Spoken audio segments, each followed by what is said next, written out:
Hello, this is Jason Thompson and Tina Decker, and we're here to visit with you today about strengths and engagement. And we're going to give you a little bonus piece of the check-in conversation and generous listening to help you have conversations with the people that you lead. And this is going to also contain Engagement Element 5. And with that, we'll dive into strengths.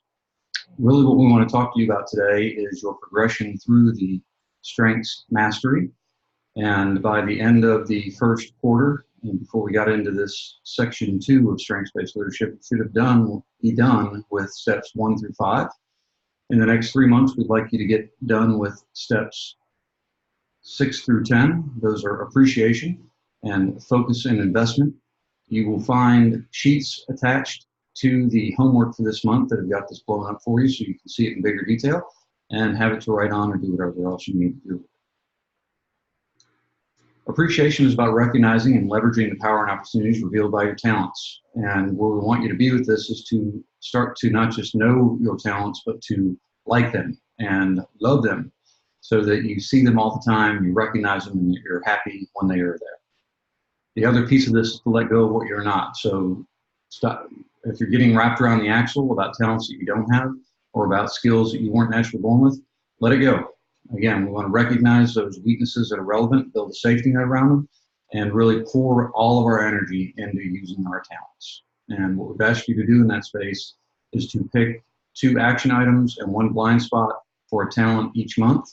We're going to be asking you to do that again this month and for every month of this program so you really get your hands around each one of those talents. Focus and investment is about being intentional about using your talents to reach the goals that you're trying to reach. And we want this to become a place where it's unconscious for you, where you're automatically stepping into your talents and using them to solve everyday problems. Next, we're going to talk about element 5, and I'm turning it over to Tom. Okay, so element 5 is my supervisor or someone at work seems to care about me as a person. And one of the things that Gallup has discovered is only about 37% of workers strongly agree that they can approach their manager with any kind of problem or any kind of question. So keep calm and care for others. Employees need to know that they are more to you than just a number. So you need to have a personal connection. This does not mean you have to take them to dinner or any of that. But what it does mean is that you know them well enough that you can sense when things are off with them. It also means that you kind of support them. They know you have their back. So they need to know that you care in a way that makes them want to give you extra effort. So we've said before, and we'll continue to say, you want people to want to work for you and with you.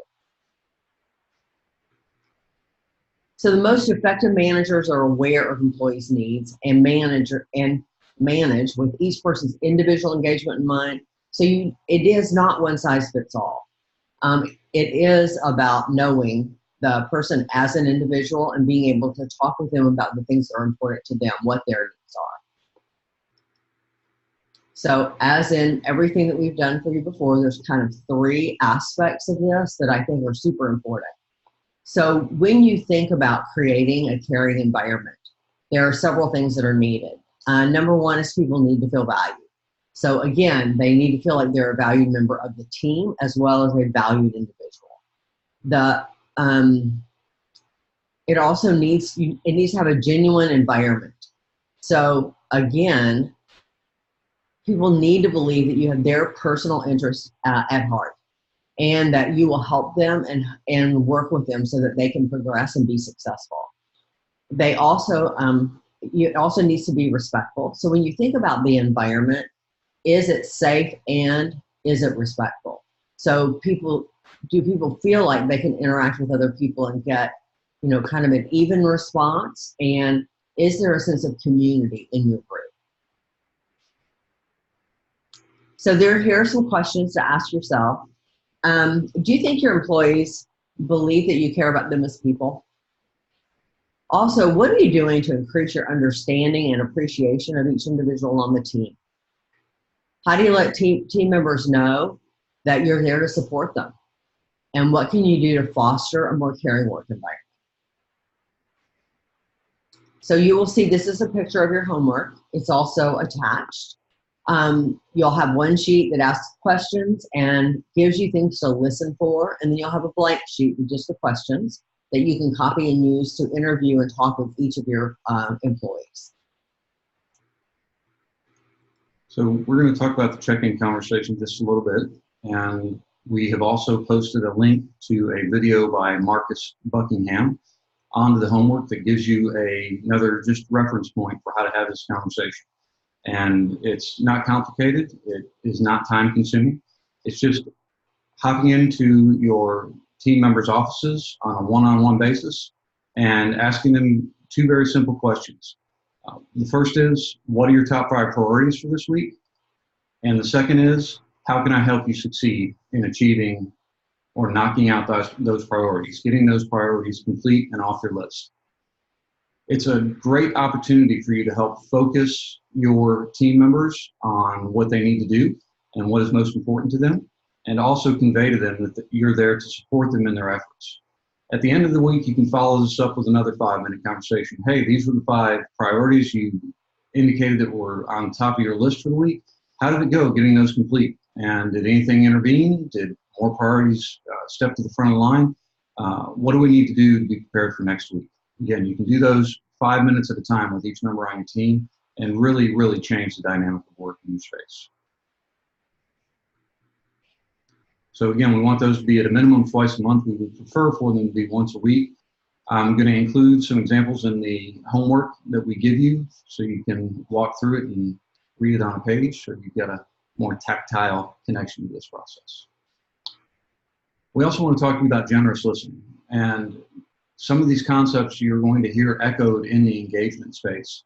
And some of those phrases in this document are trust and openness. Being able to sit in the space and really listen for what your team members are talking about in that caring space. When you're having what we call a quick connect conversation, those are more framed around the personal life, but can again occur in that 5-minute space. We want you to do more listening and less speaking in those conversations. So being curious, listening for what's going on with them, and really hearing what they have to say is important. Yeah, so sometimes what happens is there's people that we know really well, and we go sit down to talk with them, and about 2 words into the sentence, we think we know how it's going to finish. And we kind of check out or we start responding. So our ask of you is to kind of suspend what you think you know about the person in the situation and get really curious and stay with them as they're talking about it. So 4 general principles of generous listening. The first one is that you're giving the other the power of speaking. Again, that piece I've talked about with more listening and less talking. Be generous with your listening. Feel free to practice the pause. When the other person you think they're done speaking, give it an extra second or 2 just to make sure they have nothing else to say. I think it's really important to remember that what you learn is way more important than what you say. And communication is what is heard, not what is said.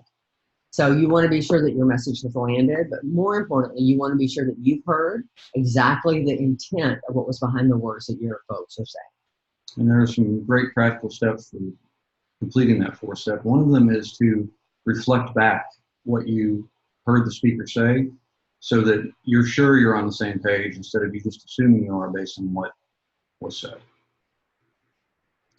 So listen out of curiosity, kind of silence what's going on in your head so you can really be present in the moment. Repeat back what you heard is that kind of recommendation I just made for you, and then practicing the pause, which is another one we talked about.